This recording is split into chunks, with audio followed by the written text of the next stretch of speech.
os principais ensinamentos que eles nos transmitiram.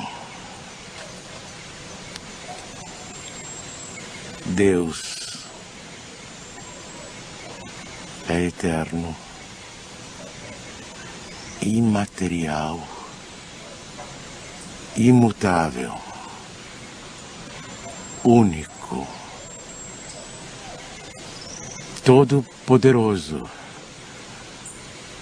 soberanamente justo e bom.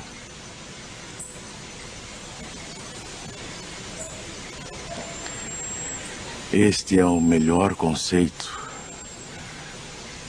que a nossa limitada inteligência pode fazer daquele que criou o universo. O universo compreende todos os seres animados e inanimados, materiais e imateriais. Os seres materiais constituem o mundo visível ou corporal, e os seres imateriais, o mundo invisível ou espírita.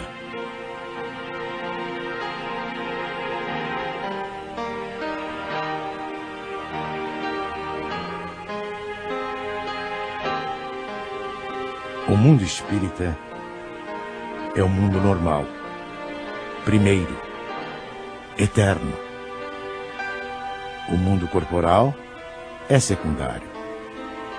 Poderia deixar de existir ou nunca ter existido, sem alterar a essência do mundo espírita.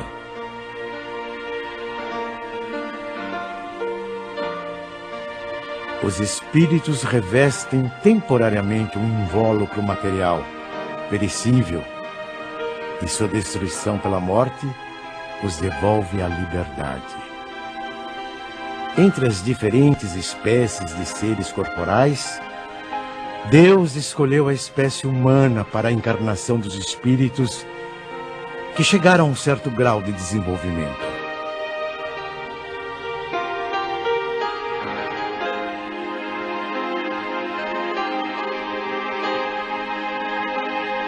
A alma é um espírito que encarnou e, portanto, um ser imaterial e individual, que reside em nosso corpo e a ele sobrevive. Antes de se unir ao corpo, a alma é um dos seres inteligentes que povoam o mundo invisível. Ao revestir temporariamente um invólucro carnal, a alma adquire as condições materiais para se purificar e se esclarecer. A união da alma com o corpo começa na concepção, mas só se completa com o nascimento. O homem tem assim duas naturezas. Pelo corpo, participa da natureza dos animais, dos quais possui os instintos e o mesmo princípio vital. Pela alma, participa da natureza dos espíritos. O perispírito é uma espécie de laço semimaterial que une corpo e espírito. É preciso que seja assim, para que os dois possam se comunicar um com o outro. A morte é a destruição da parte mais grosseira. O espírito conserva o corpo etéreo, invisível para nós no seu estado normal, mas que ele pode tornar eventualmente visível e mesmo tangível, como se verifica nos fenômenos de aparição. O espírito não é, portanto, um ser abstrato, que só o pensamento pode conceber. É um ser real e definido. As diferentes encarnações ou existências corpóreas do espírito são sempre progressivas e jamais regressivas. Mas a rapidez do seu progresso depende dos esforços que ele faça para chegar à perfeição. A vida terrena seria assim uma espécie de escola, em que os alunos, embora nunca regridam às séries anteriores, são obrigados a repetir de ano até compreenderem o que lhes foi ensinado. Sem as sucessivas provas das vidas corporais, não haveria justiça. Por isso, todos contamos muitas existências. O principal objetivo da reencarnação reside no melhoramento progressivo da humanidade. A influência dos espíritos sobre os nossos pensamentos e atos é indiscutível. Pensar é vibrar, é entrar em relação com o universo espiritual que nos envolve. Conforme as emissões mentais de cada ser, os espíritos poderão colaborar com ele em seus esforços de progresso ou conduzi-lo à sua ruína. Nada mais natural que se consiga harmonia e felicidade quando a emissão mental for equilibrada e positiva, ou infortúnios e aflições se o pensamento for desequilibrado e doentio. A força e o trabalho da mente estão na base de todas as transformações pessoais e coletivas da humanidade. Porque nós, indivíduos e povos, realmente evoluímos em profunda comunhão telepática com todos aqueles espíritos encarnados ou desencarnados que se afinam conosco. A sobrevivência da alma e a possibilidade dos espíritos se comunicarem está amplamente demonstrada pelos fatos espíritas, investigados com todo o rigor científico por numerosos e eminentes sábios e investigadores do século passado e deste século. A proibição mosaica de evocar os mortos já não se justifica em nossos dias. O intercâmbio espiritual ou mediúnico, praticado pelo espiritismo, se faz pelo predomínio da razão e da ciência e tem como principal finalidade a elevação espiritual e o aperfeiçoamento dos espíritos encarnados e desencarnados com base nos sentimentos de solidariedade e de fraternidade. Assim, a prática mediúnica, bem orientada, é um fator de progresso humano pelos benefícios que produz, tanto no mundo invisível quanto no mundo material. Repelir as comunicações dos espíritos é repudiar o meio mais poderoso de instruir-se pela iniciação nos conhecimentos da vida futura. Todo aquele que sente, num grau qualquer, a influência dos espíritos é, por esse fato, médium. Essa faculdade é inerente ao ser humano, não constitui, portanto, um privilégio exclusivo. Atraímos os espíritos que se afinam conosco, tanto quanto somos por eles atraídos. Quando desenvolvido, o dom mediúnico que gratuitamente recebemos de Deus deve ser utilizado gratuitamente. O médium de elevados princípios morais, que encontra na vivência evangélica a sua conduta de vida, cumpre o exercício da mediunidade com trabalho e paciência, e a ele se dedica exclusivamente por amor. Geralmente, os médiuns têm uma aptidão especial para diferentes fenômenos. Os tipos de mediunidade são tão variados quantas são as espécies de manifestações. A escrita manual é o mais simples e o mais completo meio de comunicação. É por este meio que os espíritos revelam melhor sua natureza e o grau do seu aperfeiçoamento ou de sua inferioridade. Os espíritos evoluídos nos ensinam que o ser humano que se liberta da matéria, por não priorizar as futilidades mundanas e por cultivar o amor ao próximo, aproxima-se da natureza espiritual.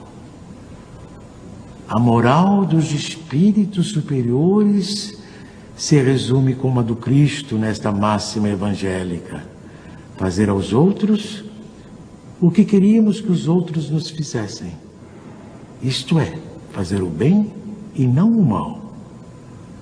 Neste princípio encontramos uma regra universal de proceder, mesmo para as nossas menores ações. Cada um de nós deve tornar-se útil, segundo as faculdades e os meios que Deus nos colocou nas mãos para nos provar. Eles nos ensinam também que não há faltas ou erros irreparáveis. O ser humano encontra o meio necessário nas diferentes existências para avançar segundo o seu desejo e os seus esforços em direção à perfeição, que é o seu objetivo final.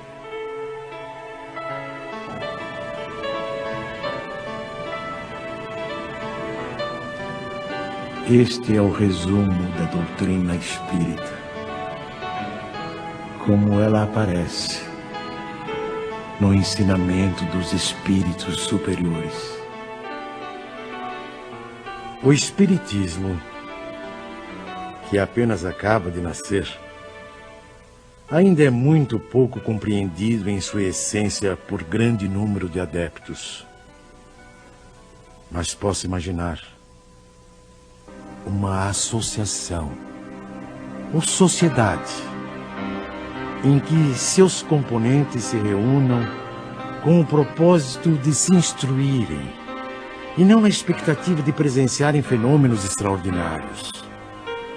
Uma associação indissolúvel, onde haja confiança mútua e recíproca benevolência. Uma associação que exclua o constrangimento que nasce da suscetibilidade, do orgulho que se irrita à menor contradição e do egoísmo que só se interessa por si.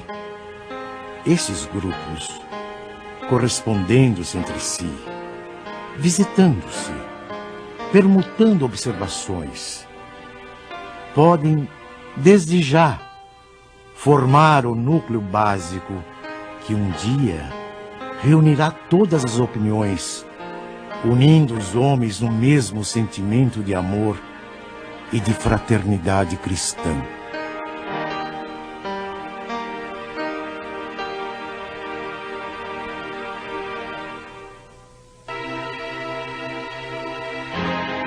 Assim, embora tenha previsto a possibilidade de as reuniões espíritas atraírem número bastante elevado de participantes, Kardec aconselha que estas reuniões se multipliquem, de preferência através da constituição de grupos menores. Espalhados por todo o mundo, os centros espíritas constituem-se em abençoadas escolas. São centros de estudo, de fraternidade, de oração e de trabalho. Pelo volume de obras que realizam, tornaram-se também verdadeiras instituições sociais e assistenciais, que têm sempre presente o espírito do núcleo básico de que nos fala Kardec. Núcleo de amor, onde o aperfeiçoamento individual é prioritário, porque leva naturalmente ao aperfeiçoamento do grupo social e da humanidade.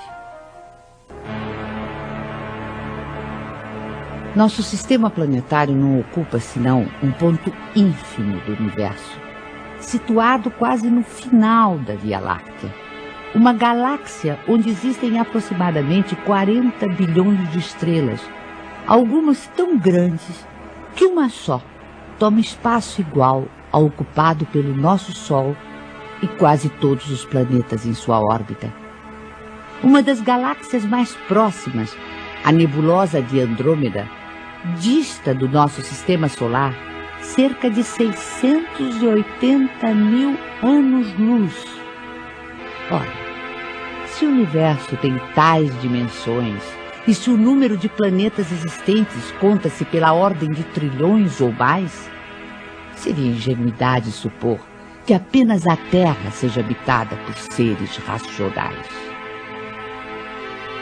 Segundo o Espiritismo, nos mundos que gravitam no espaço infinito, outras humanidades, em vários graus de adiantamento, encontram uma habitação adequada ao seu avanço.